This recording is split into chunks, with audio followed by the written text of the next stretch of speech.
کینسر څه ته ویل کېږي؟ انتهایی په ساده ژبه او په اسانه پښتو کې په پوهه کوم. انتهایی اسان ټاپک دی. کینسر څه ته ویل کېږي؟ ګوره کینسر دې ته ویل کېږي دا زمونږ وجود چې دی که نه دا زمونږ باډي دا د سیلز نه جوړه ده، د خلیو نه جوړه ده، د سیلز نه.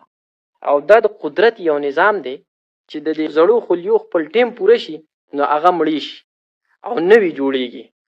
دا په یو خاص مدت باندې زړې مري او نوی جوړیږي. په دې طریقه باندې دا زمونږ باډي روانه ده.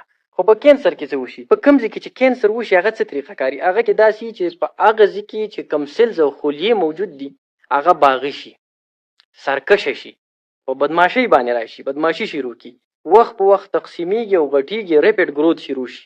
دا په کومه طریقه باندې چې به دا زړې ختمېدلې او نوې به جوړېدلې که نه هغه طریقه بې ترتیبه شي، دغه بدماشي شروع کی. و یاره موږ به جوړېږو او غټېږو خو مرو به نه، مرګ یې نه وي خوښ، نوې جوړېږي او غټېږي او زړې نه مري، باغی شي. دغه ته ویلی کېږي کینسر. نو د کینسر ډیفینیشن موږ داسې کوو چې د ابنارمل سیل ډیویژن، انکنټرولبل سیل ډیویژن، چې دا د خلیو تقسیم بې قابو شي، نور تقسیمیږي او جوړېږي او غټېږي او هغه زړې نه مري، دې ته ویلی کېږي کینسر.